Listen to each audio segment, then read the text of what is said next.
Mereka diikat di atas bak mandi, uratnya dipotong, badan mereka dimutilasi, dipotong-potong menggunakan gunting. Bahkan sering kali Elizabeth memaksa korbannya kelaparan hingga mati. Halo teman-teman, Assalamualaikum warahmatullahi wabarakatuh. Kembali lagi sama aku Tia. Jadi, hari ini aku mau ngebahas tentang salah satu bangsawan wanita terkejam yang ada di dunia. Bahkan udah diakui oleh sejarah, karena dia itu telah ngebunuh 650 wanita muda dalam kurun waktu 25 tahun. Pada mau tahu nggak? Nggak usah lama-lama lagi, yuk kita bahas.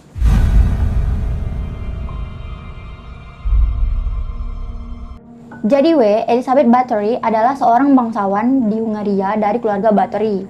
Elizabeth ini memiliki gelar The Blood Countess karena dia telah membunuh ratusan wanita di Hungaria dan Slovakia. Bahkan gelar ini diakui oleh Guinness Book of Records dengan rekor pembunuh terbanyak wanita dalam sejarah. Karena dalam waktu 25 tahun saja dia telah membunuh wanita muda sebanyak 650 orang. Bayangin sebanyak itu.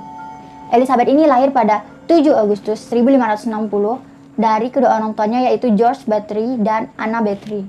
Jadi kalian itu nggak salah dengar kalau marga kedua orang tuanya ini sama. Karena mereka emang melakukan pernikahan sedarah. Karena pernikahan sedarah inilah yang menyebabkan Elizabeth ini terlahir dengan membawa penyakit epilepsi atau kejang-kejang. Jadi itulah makanya kalian tuh nggak boleh nikah sama saudara sendiri. Kedua orang tua Elizabeth ini mengobati Elizabeth dengan cara mengoleskan darah orang normal ke bibir Elizabeth atau mencampurkan darah orang yang tidak terkena epilepsi ke dalam makanannya Elizabeth. Jadi sejak kecil ini dia udah dikasih terapis kayak gini sama kedua orang tuanya. Jadi karena dari kecil ini dia udah diajarkan orang tuanya untuk mengonsumsi darah manusia, dia ini diduga membunuh banyak orang ini untuk menyembuhkan penyakitnya yaitu kejang-kejang atau epilepsi itu. Namun ternyata ini hanya rumor Ada hal lain yang menyebabkan dia itu membunuh gadis-gadis itu. Pada penasaran kan? Nanti aku ceritain. Elizabeth Bathory ini tinggal di Isana Exit, tempat orang tuanya yang berada di Hungaria Timur. Keluarganya ini adalah keluarga yang paling kaya di Hungaria itu. Keluarganya ini memiliki kekuasaan yang sangat luas. Bahkan sepupunya itu merupakan Perdana Menteri di Hungaria. Dan tidak hanya itu, pamannya aja adalah raja di Polandia. Bayangin. Jadi Elizabeth ini besar dalam limpahan kekayaan, pendidikan, dan status sosialnya yang tinggi. Elizabeth ini juga sudah diperlihatkan tentang hal-hal yang kejam yang ada di dunia. Bahkan sejak kecil ini, Elizabeth ini sering diajak orang tuanya untuk menyaksikan hukuman mati untuk para terpidana. Dan lebih parahnya lagi, beberapa anggota keluarganya itu mengajarkan dia cara kerja tentang satanisme dan sihir. Jadi seperti bangsawan-bangsawan lain, Elizabeth ini udah dijodohkan sejak umurnya 10 tahun guys. Namun ada rumor bahwa Elizabeth ini pernah hamil dan melahirkan dari hubungan di luar nikahnya dengan seorang petani. Saat itu usianya menginjak 13 tahun. Dan bayinya itu katanya diberikan kepada warga lokal yang dipercaya oleh keluarganya ini. Jadi ceritanya nih anak dari hubungan terlarangnya itu diasingkanlah dari istana dan jauh-jauh lah dari Elizabeth. Namun ini hanya rumor belum ada sejarah yang mencatat ini. Kemudian Elizabeth ini menikah dengan Ferenc Nadasdy, putra dari Tamas Nadasdy, yang merupakan bangsawan di Hungaria juga. Pernikahan mereka ini dilatar belakangi oleh tujuan politik dan kekuasaan. Karena status sosial Elizabeth ini lebih tinggi dari suaminya, dia ini tidak mau pakai nama belakang suaminya Nadasdy. Tapi dia tuh tetap kokoh mau pakai nama dia Bathory. Dan malah yang ada nih, suaminya yang ngubah nama belakangnya menjadi Bathory, jadi Nadasdy Bathory. Jadi pernikahan mereka ini di waktu Elizabeth berumur 15 tahun dan Ferenc Nadasdy ini berumur 19 tahun. Mereka ini menikah pada 8 Mei 1575 dan mengundang 4.500 tamu. Kaya kali Kemudian dari pernikahan ini, Elizabeth mendapatkan hadiah kastil Kettwig yang didapatkannya dari mertuanya. 3 tahun setelah pernikahannya itu, pada tahun 1578, suaminya ini diangkat menjadi komandan utama pasukan perang di Hungaria. Sedangkan Elizabeth ini sibuk mengurus bisnis kerjaannya karena si suami ini sibuk berperang, si Elizabeth ini ngerasa kesepian. Karena suaminya jarang pulang, karena sibuk perang lah tuh. Si Elizabeth pun menghabiskan waktunya dengan bercermin.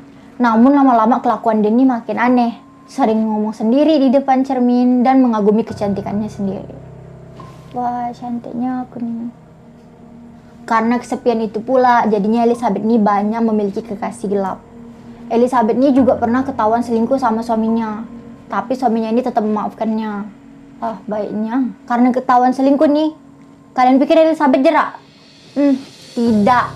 Malah kelakuan dia nih makin parah weh. Elizabeth malah jadi menjalani hubungannya dengan bibinya sendiri, Clara Bathory.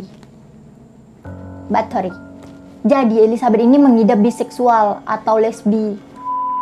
Setelah menikah 10 tahun nih kan, mereka belum punya anak karena dua-duanya sama-sama sibuk. Satu sibuk perang, satu sibuk bisnis. Namun akhirnya sekitar tahun 1585, akhirnya Elizabeth ini melahirkan seorang anak perempuan diberi nama Anna. 9 tahun berikutnya Elizabeth ini melahirkan 2 anak perempuan yang diberi nama Ursula dan Katrina. Dan pada tahun 1598 dia melahirkan putra pertamanya yang diberi nama Paul. Namun tak lama setelah itu pada tahun 1601, Nadasdi ini suaminya Elizabeth mulai jatuh sakit. Ia mengalami sakit kaki yang membuatnya tidak bisa berjalan. Hingga pada tahun 1603, Nadasdi ini lumpuh permanen. Setahun berikutnya, pada 1604 Nadasdi ini dinyatakan telah meninggal dunia. Penyakit yang menyebabkan kematiannya itu tidak diketahui sampai saat ini. Setelah kematian suaminya Lani, Elizabeth ini makin tak waras, makin menjadi-jadi kegilaannya.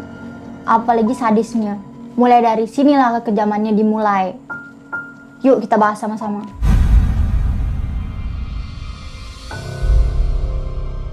Elizabeth Bathory merupakan seorang yang memuja-muja kecantikan, kesempurnaan, dan keabadian. Pokoknya semuanya tuh harus perfect. Ketika usianya itu mulai menginjak 40 tahun, dia tuh ngerasa kecantikannya itu udah mulai pudar. Ya wajar lah orang ibu anak 4 kok. Elizabeth nih mulai terpengaruh dengan pengaruh satanisme yang diajarkan oleh pelayan terdekatnya bernama Dorcas. Karena pengaruh dari Dorcas ini, Elizabeth ini menyenangi kepuasan seksualnya dengan cara menyiksa pelayan-pelayan muda yang ada di istananya. Selain Dorcas, Elizabeth pun dibantu dengan pelayan terdekatnya yang lain. Ada Suster Ilona, Anna Dracula, dan kekasihnya Joe. Elizabeth ini kan ratu, pasti banyak lah pelayan-pelayannya nih weh. Jadi saat itu, ada seorang pelayan yang tengah menyisir rambutnya, dan dia membuat kesalahan yang sebenarnya tuh sepele. Dia tuh menyisirnya terlalu keras sehingga rambutnya tuh agak kejambak. Marahlah si Elizabeth nih kan. Karena dia tuh sadis, tamparnya lah tuh pelayan tuh. Saking kerasnya tamparannya tuh, pipi pelayan tadi berdarah weh. Darahnya nih lah nempel di tangan Elizabeth. Si Dorcas ngeliat kejadian itu pun ngasut si Elizabeth. Gimana kalau nyonya hisap darahnya? Si Elizabeth pun nurut gak, dicicipinya lah tuh darahnya. Setelah mencicipi darah itu, Elizabeth ini bilang dia tuh ngerasa muda. Setelah inilah dia kecanduan. Nggak puas dengan hanya setetes darah tuh, Elizabeth pun nyuruh Dorcas untuk ditelanjanginya gadis tuh. Setelah ditelanjangi tuh, diseretnya dia ke atas bak mandi, dipotongnya, disayatnya uratnya nih. Lalu darah gadis tadi tuh ditampung di dalam bak mandi. Si gadis ini pun meninggal karena kehabisan darah. Dimulai dari sinilah Elizabeth mengambil gadis-gadis muda untuk diambil darahnya. Setelah kejadian tadi, besoknya pun dia manggil pelayan-pelayan lain untuk diambil darahnya. Sama kejadiannya, dipotongnya urat nadinya nih, lalu digantung di atas bak mandi. Elizabeth pun mandi berendam dengan darah gadis-gadis muda ini. Elizabeth jadi memiliki spesifikasi untuk darah yang akan digunakannya.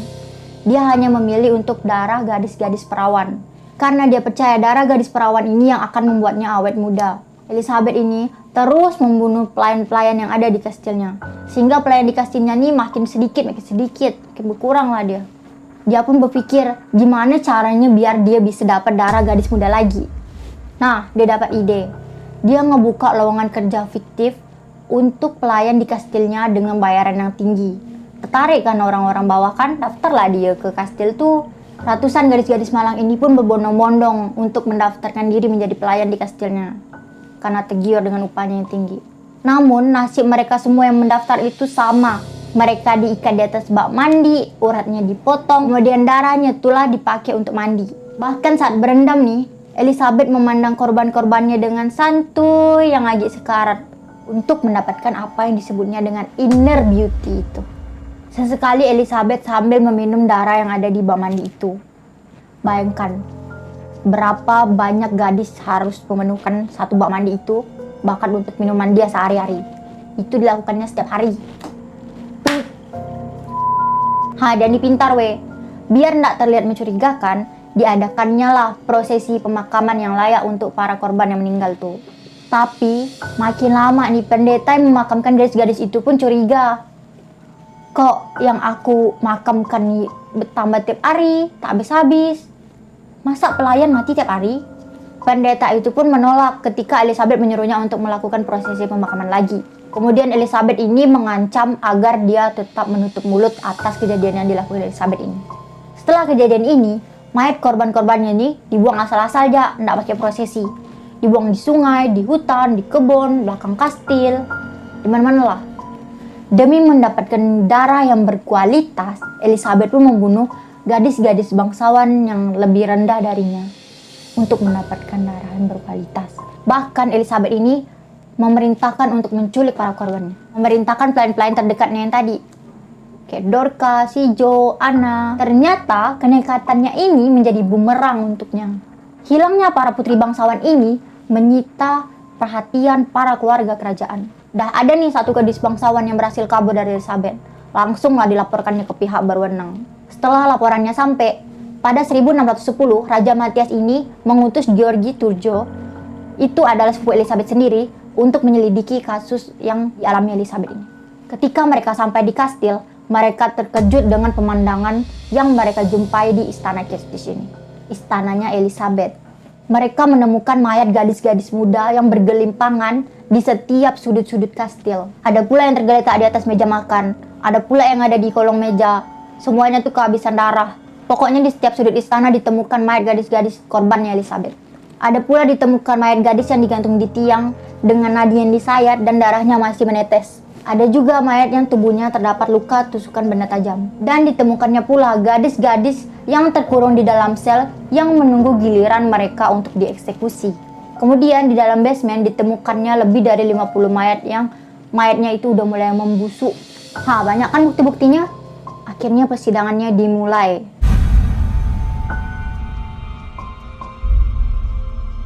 Menurut keterangan beberapa saksi, gadis-gadis tersebut disiksa berminggu-minggu bahkan berbulan-bulan. Badan mereka dimutilasi, dipotong-potong menggunakan gunting, ditusuk-tusuk menggunakan pisau atau pin. Bahkan sering kali Elizabeth memaksa korbannya kelaparan hingga mati.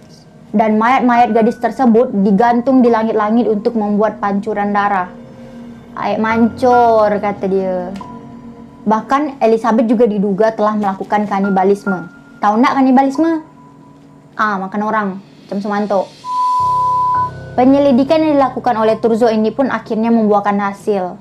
Elizabeth dan 3 pelayan yang membantunya itu dinyatakan telah membunuh kurang lebih 650 gadis muda. Selama prosesi pengadilan, Elizabeth ini tidak pernah hadir. Hanya pelayan dan utusannya yang hadir untuk menggantikannya. Akhirnya pada tahun 1611, si Dorcas dan si Jo dihukum dengan cara dibakar hidup-hidup. Dan si Anna dihukum penggal setelahnya di tahun yang sama. Nah, si Elizabeth diapain weh?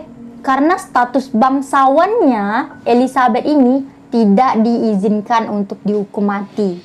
Elizabeth ini dikurung dalam ruangan kecil di istananya, di mana di ruangan itu hanya ada satu celah untuk tempat keluar masuknya makanannya.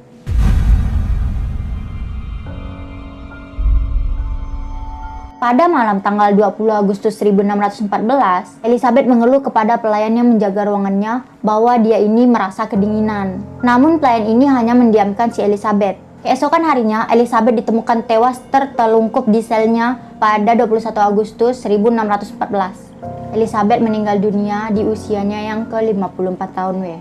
Dia dimakamkan di gereja sekte. Namun para penduduk marah dan dimakamkan di situ. Akhirnya makamnya dipindahkan ke tempat kelahirannya di exit di ruang bawah tanah keluarga Bathory. Sekian cerita aku tentang Elizabeth Bathory ini, Gimana pendapat kalian? Apakah kalian suka aku ceritain kayak gini? Kalau suka komen di bawah ini ya. Kalian mau request cerita apa lagi juga bisa. Nanti aku baca. Kemudian jangan lupa subscribe dan hidupkan lonceng. Terima kasih udah mendengarkan aku sampai selesai.